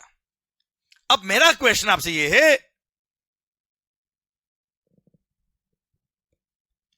एक्चुअली ये प्रोविजन छोड़ो आप, एक्चुअली सर्विसेज आपको किसने दी? पैसेंजर को सर्विसेज एक्चुअली दी किसने? ओला ने या टैक्सी ड्राइवर ने? टैक्सी वाले ने बेटा. क्यों? ट्रांसपोर्ट ऑफ पैसेंजर की सर्विस तो मैंने दी ना यार. आपने तो केवल बुकिंग कराया है टैक्सी का. किसके थ्रू? ओला के through. Ola is the electronic commerce operator. ये वो एग्रीगेटर है जिसने आपको और मेरे को मिलाया है बेटा. This model of business is called aggregator model of business बेटा. हाँ है ना भाई? क्लियर? अब सर ऐसे केस में एक्चुअली सप्लायर टैक्सी ड्राइवर है, एक्चुअली रेसिडेंट आप लोग हो. ये तो एक इलेक्ट्रॉनिक कॉमर्स ऑपरेटर है, एग्रीगेटर है साहब. आप देखो सर, एक्चुअली सर्विस सप्लायर कौन बेटा है? टैक्सी वाला. क्या आपको इसको देख के लगता है ये टैक्स पे कर पाएगा? नहीं. मतलब क्या है सर? ये बड़ा अनऑर्गेनाइज सेक्टर है बेटा, है ना. हर इंडिविजुअल टैक्सी वाले होते हैं बेटा, वो लोग जीएसटी में रजिस्ट्रेशन कराए, रिटर्न फाइल करें, कितना डिफिकल्टी होगा उनके लिए सर. इसलिए गवर्नमेंट ने ओला को बोला तू तो बड़ा आदमी भाई, for the purpose of GST you will be treated as if you are the supplier of such services and you shall be liable to pay GST. हाँ है ना भाई? क्लियर? और वहां बोल दिया कि पूरे 700 रुपए कौन टैक्स पे करेगा भाई? ओला टैक्स पे करेगा बेटा. अब भले ही वो 700 रुपए आपने मुझे दिए हो, वो 700 आपने ऑनलाइन पे किए हो, कैसे भी पे किए हो, वी डोंट केयर. एंटायर 700 के लिए Ola will be treated as if Ola is the supplier of such services बेटा. हाँ है ना भाई? क्लियर? डन. एक मिनट, रेसिपिएंट ऑफ सर्विस कौन है बेटा इसमें? पैसेंजर्स. क्या पैसेंजर टैक्स पे कर रहे हैं क्या? इसलिए इसको रिवर्स चार्ज मैकेनिज्म नहीं बोलते. This is not RCM, this is forward charge mechanism, normal FCM. और भाई नॉर्मली जीएसटी में टैक्स कौन पे करता है? सप्लायर, उसको बोलते हैं फॉरवर्ड चार्ज मैकेनिज्म। और यहां पे सप्लायर कौन है? For the purpose of GST supplier मान लिया है ईसीओ को, तो टैक्स तो कौन पे कर रहा? सप्लायर पे कर रहा। और जहां सप्लायर टैक्स पे करता है उसको क्या बोलते बेटा? क्या बोलते मालिक? Forward charge mechanism. This is not RCM. Sir दिल थाम के देखना सर, इधर ध्यान दो। सेक्शन नंबर 9 सब सेक्शन 4 में पढ़ेंगे आप, तो वहां क्या लिखा था? All the provisions of the act shall apply to the recipient as if recipient is the person liable to pay GST to the government. As if he is the 9(3) पढ़ना तो बेटा।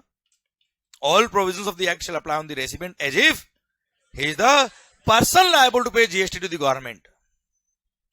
9(5) पढ़ना तो बेटा। ECO shall be treated as if ECO is the supplier of such services. मतलब 9(3) और 9(4) में तो केवल उसको एक काम दिया कि you will be treated the person who is liable to pay tax.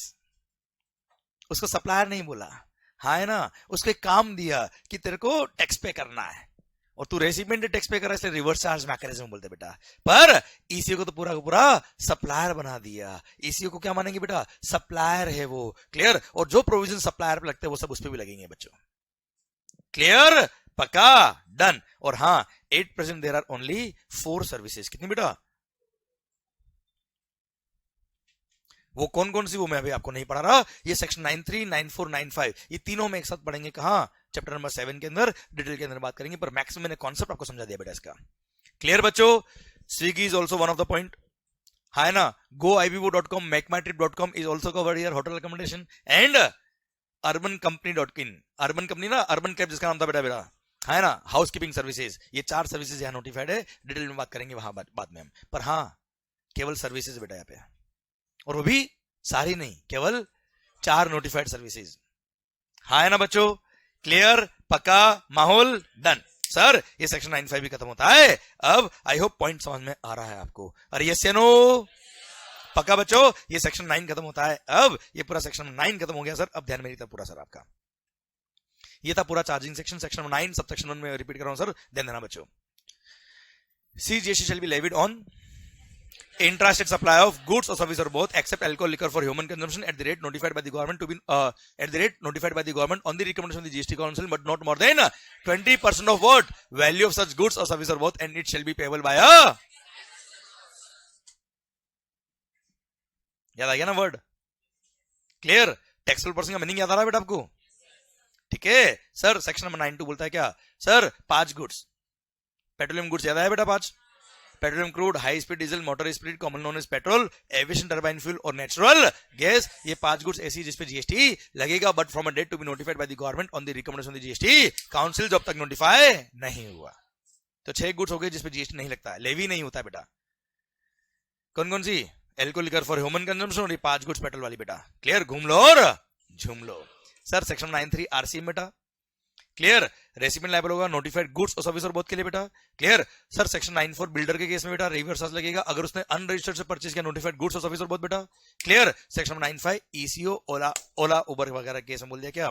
Ola Uber will be treated as if they are the supplier of such services, और केवल 4 सर्विसेज नोटिफाइड है सर। गुड्स नोटिफाइड नहीं है। Amazon की बात नहीं कर रहा मैं आपसे बेटा, फ्लिपकार्ट की बात नहीं कर रहा मैं आपसे, मीशो की बात नहीं कर रहा मैं आपसे बेटा।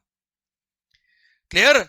सर अगर वो 4 नोटिफाइड सर्विसेज ये लोग सप्लाई करेंगे तो कवर हो जाएंगे, वरना कवर नहीं होंगे। हाँ है ना भाई? Done sir. ये सेक्शन नंबर 9 खत्म होता है। अब सुनो बेटा, जो सेक्शन नंबर 9 था CGST एक्ट का, वही सेक्शन नंबर 5 है IGST एक्ट का। देखना ध्यान से। Section number 5 sub section 1। ओ भाई इधर उधर मत देखो बेटा, 1 मिनट खत्म हो रहा है sir. IGST act, interstate supply पे क्या लगता है भाई? IGST का सेक्शन नंबर 5 सब सेक्शन 1 क्या कहेगा? IGST shall be levied on interstate supply of what except दारू, है ना, at the rate notified by the government on the recommendation of the GST council, but not more than 40%, है ना। IGST बेटा CGST plus SGST 40% होगा बेटा। Clear? And it shall be payable by a taxable person। खत्म। एक proviso और दे रखा है पे, और प्रोवाइजो में बोला क्या? अगर कोई गुड्स आप इंपोर्ट करते हो, क्या करते हो बेटा आप? गुड्स इंपोर्ट करते हो तो जब कस्टम लगता है ना बेटा, उस पे साथ में आईजीएसटी भी लगेगा बेटा, ठीक है। और वो पॉइंट मैं पढ़ाऊंगा कस्टम पढ़ते हुए बेटा आपको, ओके बच्चों। पर एक गुड्स ऐसा है बच्चों जिसके इंपोर्ट पर कस्टम्स नहीं लगेगा पर आईजीएसटी लगेगा, और वो गुड्स इस बार गवर्नमेंट नोटिफाई कर दिया, ऑनलाइन मनी गेमिंग। जंगली रमी पे आओ ना महाराज सरकार। सर आपने ऑनलाइन जो ये गेमिंग एप्लीकेशन देखी होगी, जैसे रमी सर्कल हो गया, तीन पत्ती हो गया, याद आ रहा होगा। हाँ हाँ सर आपको कैसे पता, अरे सब पता है भाई साहब। सर पॉइंट ये है कि गवर्नमेंट ने बोल दिया कि sir for the purpose of GST, हम आगे पढ़ेंगे डिटेल में पढ़ेंगे इस पॉइंट को, इस टॉपिक को। सर एक्शनेबल क्लेम्स गुड्स की डेफिनेशन में आते हैं अंडर जीएसटी, क्लियर। और एक्शनेबल क्लेम में ऑनलाइन मनी गेमिंग भी आता है। तो सर अगर आपने online money gaming out of India से इंडिया में इंपोर्ट किया, मतलब वेबसाइट थी आउट ऑफ इंडिया की और इंडिया वाले यहां बैठ के जुआ खेल रहे हैं, ऑनलाइन मनी गेमिंग खेल रहे हैं साहब, तो एक तरह से for the purpose of GST वो इंपोर्ट ऑफ गुड्स हो गया बेटा एक तरह से, क्योंकि वो गुड्स की डेफिनेशन में आता है और उस पर आईजीएसटी लगेगा। पर for the purpose of customs act actually तो गुड्स नहीं ना यार, इसलिए कस्टम नहीं लगता। इसलिए यहां पर गवर्नमेंट ने क्या किया, सेक्शन नंबर 5 सबसेक्शन 1 के प्रोवाइजो में लिखा इंपोर्ट ऑफ गुड्स पे कस्टम लगेगा और कस्टम के साथ में आईजीएसटी लगेगा, पर एक्सेप्ट वो गुड्स जो गवर्नमेंट नोटिफाई कर दे on the recommendation of the GST council. और नोटिफाई कर दिया एक गुड्स को, उस गुड्स का नाम क्या है, ऑनलाइन मनी गेमिंग। तो सर आपने आउट ऑफ इंडिया की किसी वेबसाइट से ऑनलाइन मनी गेमिंग गेम खेला है साहब, तो ऐसे केस में उस पर जो आपने पैसा लगाया उस पर आईजीएसटी लगेगा पर कस्टम्स नहीं लगेगा। Clear, done. मैंने आपको बुक के अंदर भी ये दे दिया आपको पॉइंट, पर हाँ आपको पॉइंट समझ में आया बेटा ये। तो कुल मिला के अच्छा, डोमेस्टिक मार्केट की इंडिया की वेबसाइट से अगर आपने ऑनलाइन मनी गेमिंग खेला है तो उस पर जीएसटी है ही है, वो हम आगे जाके पढ़ने वाले हैं बेटा। क्लियर। ये तो क्या इंपोर्ट ऑफ गुड्स के बारे में बात है ही, वहां पे एक प्रोवाइजो ऐड करके बोला कि हाँ इंपोर्ट ऑफ गुड्स पे कस्टम के साथ में आईजीएसटी लगेगा, कस्टम के हिसाब से लगेगा, पर यहां पे एक एक्सेप्शन डाला था किसको, ऑनलाइन मनी गेमिंग को। और तो सर इसलिए मैंने आपको यहां बीच में पढ़ाया इसको। और ऑनलाइन मनी गेमिंग के केस में ये बोल दिया क्लियरली कि कस्टम नहीं लगेगा पर आईजीएसटी जरूर लगेगा अगर आउट ऑफ इंडिया की वेबसाइट से आपने ये गेम खेले है तो। और बच्चों मैं आपको बुक के अंदर भी दिखा देता हूं कि कहां इस तरह से गवर्नमेंट ने अमेंडमेंट किया है। देखो सिंपल सा पॉइंट है सरकार, ये रहा मालिक sir IGST act section number 5, ये है direct portion levy and collection of tax, section number 5 sub section 1 उसका प्रोवाइजो हम पढ़ रहे हैं। यहां पे गवर्नमेंट ने ऐड कर दिया other than the goods as may be notified by the government on the recommendation of the GST council. तो जो गुड्स गवर्नमेंट नोटिफाई कर देगा on the recommendation of the GST council उन पे ये प्रोवाइजो नहीं लगेगा। और ये पावर यूज करके गवर्नमेंट ने नोटिफाई कर दिया किसको, ऑनलाइन मनी गेमिंग को। तो ऑनलाइन मनी गेमिंग एक्चुअली अपने को लगता है सर्विस है, पर वो for the purpose of GST goods है। क्लियर। ये गुड्स ऐसा नोटिफाई किया जिसके इंपोर्ट पर कस्टम नहीं लगेगा, जिसके इंपोर्ट पर ये प्रोवाइजो सेक्शन नंबर 5 सबसेक्शन 1 का प्रोवाइजो नहीं लगेगा सर। पर देखो customs duties shall not be levied on import of online money gaming but IGST will be levied on import of online money gaming as per the provisions of section number 5 subsection 1 of the IGST act. Clear. तो sir online money gaming पर आपको IGST जरूर लगेगा अगर आपने out of India की website से खेला है तो बेटा, ठीक है। और उस पर कस्टम नहीं लगेगा, पर हाँ डोमेस्टिक मार्केट की वेबसाइट से अगर आपने खेला होगा तो कोई तकलीफ वाली बात नहीं है। ऐसे केस में जो नॉर्मल जीएसटी लगता है वो लगेगा as per section number 9। Okay बच्चों, क्लियर, डन। ये था आपका सेक्शन नंबर 5 सबसेक्शन 1। ठीक ठीक। सेक्शन नंबर 5.2 बोलता है क्या, वो 5 गुड्स पेट्रोलियम गुड्स, इस पे जीएसटी नहीं लेवी होता है बेटा। सर 5.3 बोलता है क्या, रिवर्स चार्ज मैकेनिज्म, वही नोटिफाइड गुड्स और सर्विस बहुत बेटा। वो डॉन के केस में कौन लायबल है, बताता रहा हूं कौन लायबल है सर। सेक्शन 9.4 याद है बिल्डर, और 5.4 बिल्डर के केस में बेटा, हाँ है ना भाई। और 5.4 क्या है, ओला उबर वगैरह बच्चों, यस या नो। बस सीजीएसटी एक्ट में इंटरस्टेट लिखा है, हाँ इंटरस्टेट लिखा है, बाकी प्रोविजंस एब्सोल्युटली सेम। ये था section number 5 of the IGST act. समझ में आ रहा कि नहीं आ रहा सर, पक्का बच्चों, डन। यार एक चीज बताओ सर, इंट्रा स्टेट हो या इंटर स्टेट हो, सीजीएसटी एसजीएसटी हो या आईजीएसटी हो, ये जीएसटी लेवी कब होता है, आवाज नहीं आ रही, ये जीएसटी लेवी कब होता है सर। देखो आईजीएसटी एक्ट में बोला था क्या, IGST will be levied on inter state supply, CGST and SGST या UTGST will be levied on intra state supply. मतलब इंट्रा हो या इंटर हो, सी हो एस हो या आई हो, लेवी कब होगा sir. What is a taxable event under GST, What do you mean by supply? Sir, the term supply is defined in section number 7 of the CGST Act. Section number 7 of the CGST act में define किया क्या? Definition of supply.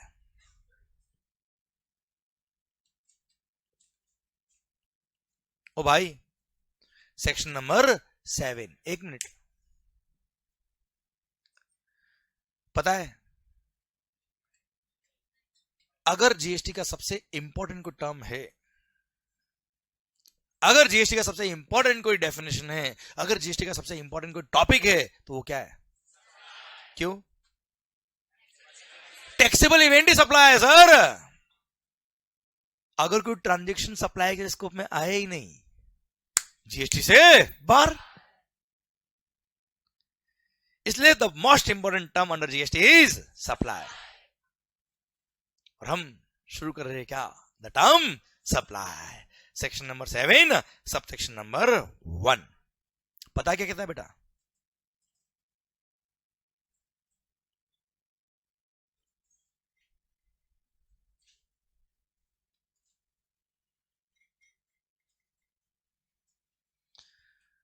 The term supply includes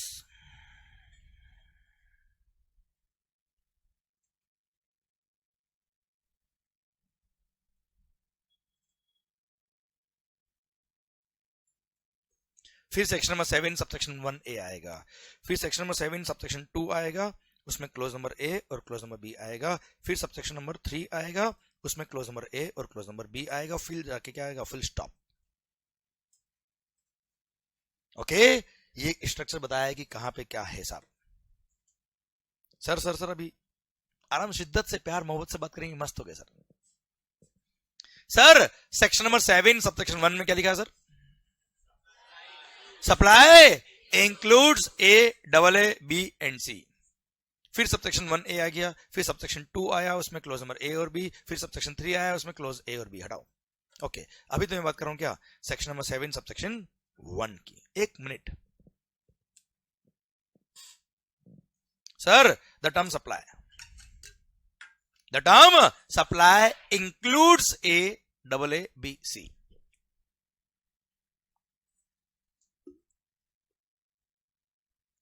इसका मतलब क्या है? इसका मतलब क्या है sir? A, B, C, D में क्या लिखा है? पढ़ लेंगे बाद में हम. Supply includes A, AA, B, C. हाँ जी, इसका मतलब क्या है? ये इंक्लूसिव डेफिनेशन है. हाँ, और बट नॉट लिमिटेड टू. मतलब चलो एक एग्जांपल समझाता हूं. मतलब ये एग्जॉस्टिव डेफिनेशन नहीं है, ऐसा बोल रहे हो ना आप? ये इंक्लूसिव डेफिनेशन है. It is not limited to A, AA, B, C, है ना बेटा? ओके, चलो मैं और अपने इजी लैंग्वेज में बताता हूं मैं आपको. Supply includes A, AA, B, C. अगर यहां पे इंक्लूड्स नहीं होता, यहां लिखा होता क्या? अगर लिखा होता सप्लाई मीन्स, तो क्या होता? Supply means A, AA, B, C. बात खत्म. My life means you. मतलब तुम ही हो. My life includes you. छपाक. तुम भी हो. समझ रहे मेरी बात? Sir my life includes you मतलब तुम भी हो. हाँ है ना? और माई लाइफ मीन्स यू मतलब तुम ही हो. ये फ्लर्ट है बेटा. सच्चा प्यार. ये इंक्लूसिव एग्जॉस्टिव नहीं है. समझ रहे बेटा? It includes ABC, not limited to. है ना बेटा? आपने बोला ना बेटा, माई लाइफ इंक्लूड्स यू मतलब नॉट लिमिटेड टू दिस, है ना? और भी कुछ हो सकता है सर, है ना? बहुत बढ़िया बेटा, बहुत बढ़िया, शानदार. सर यहां तक बात समझ में आ रही बेटा आपको? मतलब sir law makers are so smart. इन्होंने पता है जब हम A, AA, B, C पढ़ लेंगे ना बेटा, तो आपको एहसास होगा कि सब कुछ कवर कर लिया बेटा. Everything is covered. देखो बेटा, एक्साइज, सर्विस टैक्स, वेट और न जाने कौन कौन से टैक्सेस मर्ज हुए जीएसटी के अंदर बेटा. और कोई भी ट्रांजैक्शन अगर गलती से भी लेवी के स्कोप से बाहर निकल गया, जब लेवी नहीं हुआ, लाइबिलिटी तो आएगी नहीं सर. जब लायबिलिटी नहीं आई पेमेंट की बात आएगी नहीं, और अगर पेमेंट की बात नहीं आ रही तो रिकवरी की बात तो आती ही नहीं सर। इसलिए सबसे इंपॉर्टेंट क्या है? लेवी। और जीएसटी लेवी कब होता है साहब? सप्लाई। हाँ है ना मालिक? इसलिए सर आप ध्यान से पढ़ेंगे तो clause number A, double A, B और सी में सब कुछ कवर किया, फिर भी इन्होंने ऊपर क्या लिखा? To be on a safer side. Clear? To be on a safer side इन्होंने सर इंक्लूड्स लिखा ऊपर बेटा। समझ में आया पॉइंट आपको? क्लियर? सर आइए क्लॉज नंबर ए की तरफ बात करते हैं हम बेटा। Supply includes, supply includes. Sir ये पढ़ने से पहले मेरे को अभी बोला था मैंने कि सर जीएसटी जब से आया तब से पता नहीं कौन कौन से टैक्सेस मर्ज हुए, है ना भाई? तो एक बार पहले मेरे को लिस्ट ऑफ टैक्सेस बनाने, कौन कौन से टैक्सेस मर्ज हुए। सर कल वो वक्त कम था तो मैंने आपको वो लिस्ट बताना था, मेरे को मैं बता देता हूं आपको भी। देखिए सर, हा ये रहा सर, आपके चैप्टर 1 में दे रखा मैंने ये point. Taxes subsumed in GST. अभी सप्लाई का डेफिनेशन 2 मिनट बाद पढ़ेंगे सर, एक बार ये लिस्ट देख लेते सर हम। सर द टर्म, अच्छा आप वहां देख भी लोगे सर, कुछ नहीं होने वाला, इधर ध्यान दो sir. Sir taxes subsumed in GST chapter 1 में दे रखा मैंने आपको बेटा। Central levies subsumed in GST, कौन कौन से सेंट्रल गवर्नमेंट के टैक्सेस मर्ज हुए? Central excise duty and additional excise duty बेटा। कुछ गुड्स पे एडिशनल एक्साइज ड्यूटी भी लगता था, वो सब मर्ज हो गया बेटा।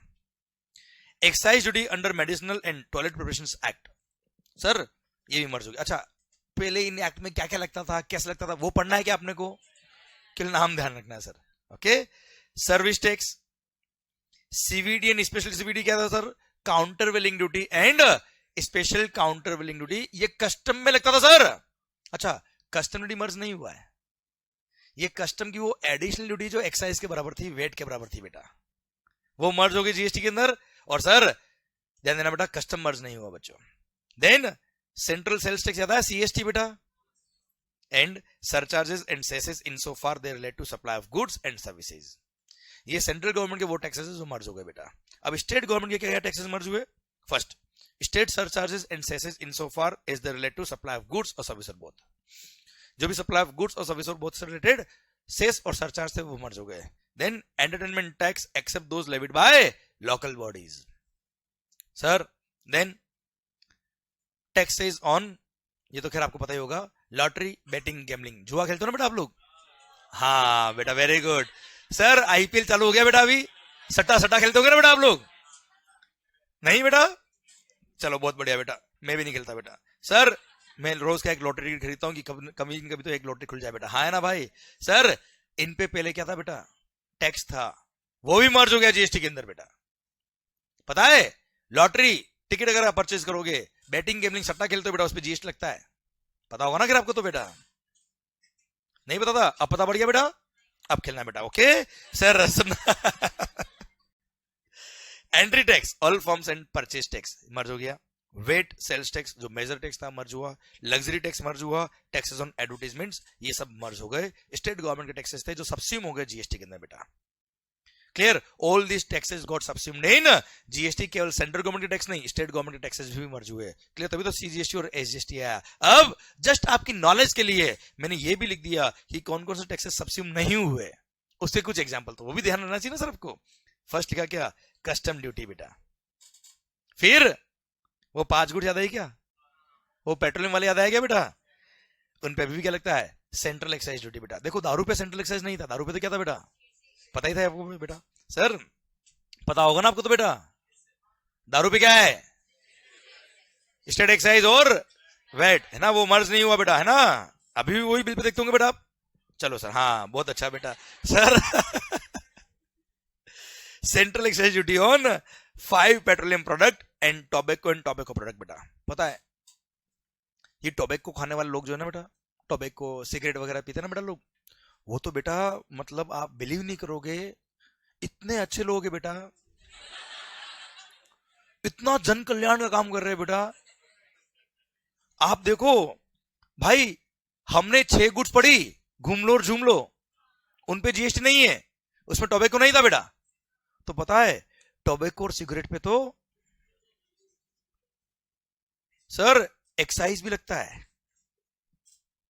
टोबैको और सर सिगरेट्स वगैरह पे सेंट्रल एक्साइज ड्यूटी है बेटा, इस पे जीएसटी भी है, जीएसटी कंपनसेशन सेस भी है। एक बार एक पर्सन मेरे को सिगरेट पीते हुए मिल गया सर, मैंने कहा तू क्यों पीता है सिगरेट, रोने लग गया। बोला सर आपको पता नहीं मैं सिगरेट क्यों पीता हूं। मैंने कहा रो क्यों रहा है भाई। बोला गम भुलाने के लिए पी रहा है क्या। बोला नहीं उसके लिए तो दारू पीता हूं मैं सर।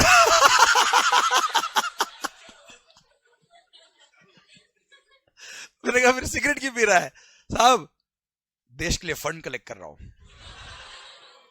सर। मैं सिगरेट पीता हूं उस पर एक्साइज लगता है, मैं सिगरेट पीता हूं उस पर जीएसटी लगता है, मैं सिगरेट पीता हूं उससे जीएसटी कंपनसेशन सेस कलेक्ट होता है। मैंने कहा तेरे पैर कहाँ है सर। उसका उल्टे कर भाग जाए ऐसे। समझ रहे मेरी बात सर। हैवी टैक्सेस इन पे हाँ है ना, पता होगा ना फिर आपको तो सर। नहीं सर अच्छा हाँ सर वेरी गुड, अभी समझ में आया बेटा। आइए सर स्टेट लेवीज जो सब्सिडी नहीं हुई जीएसटी में, again sir state excise duty on alcohol liquor for human consumption, opium, Indian hemp, other narcotic drugs and narcotics. हाँ है ना भाई, याद है बेटा। Sir sales tax on 5 petroleum product, वो 5 गुड्स ज्यादा है पेट्रोल वाली बेटा, and alcohol liquor for human consumption पे central excise sir state excise भी है और स्टेट सेल्स टैक्स भी बेटा इस पे। हाँ है ना भाई।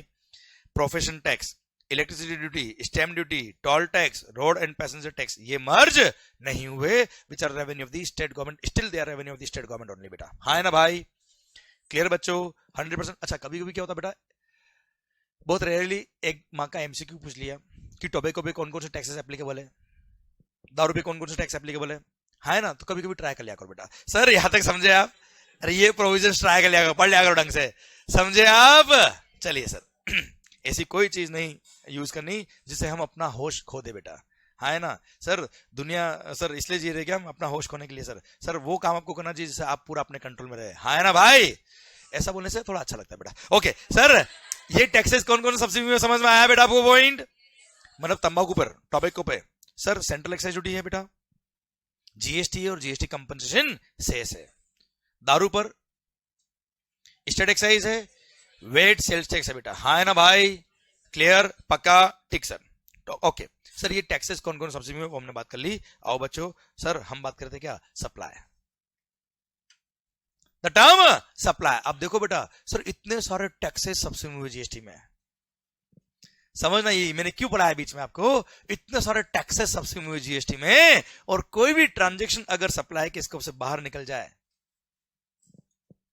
तो गवर्नमेंट को लॉस हो जाएगा ना रेवेन्यू को यार, इसलिए सप्लाई इंक्लूड्स लिखा। इतने सारे टैक्सेस सब्सिडी में हुए जीएसटी के अंदर, और कोई भी सर रेवेन्यू गवर्नमेंट का लूज नहीं होना चाहिए सर। टैक्सेस मर्ज किए सर, टैक्सेस खत्म नहीं किए गवर्नमेंट ने। ऐसा नहीं जीएसटी आ रहा तो ठीक है इस पर टैक्स मत लगाओ, ऐसा नहीं है। टैक्सेस मर्ज हुए सब्सिडी हुए जीएसटी के अंदर, सो दैट सिंप्लीफाइड टैक्स बन पाए हिंदुस्तान के अंदर। पर सर इसका मतलब ये नहीं था कि रेवेन्यू लॉस करना है, इसलिए गवर्नमेंट ने सप्लाई का डेफिनेशन बनाते वक्त बहुत ही ध्यान रखा है और शिद्दत के साथ इन्होंने clause number A, double A, B और सी ड्राफ्ट किया है, सो दैट कोई भी ट्रांजेक्शन सप्लाई के स्कोप से बाहर नहीं निकल पाए और सब कुछ सप्लाई इंक्लूड्स में कवर हो पाए बेटा। और फिर भी अगर नहीं आए तो भी सप्लाई इंक्लूड्स लिखा ही ऊपर बेटा। हाँ है ना, अब सप्लाई इंक्लूड्स में क्या लिखा है, clause number A, double A, B और सी में क्या लिखा है, ये हम पढ़ लेंगे ब्रेक के बाद। माहौल सर।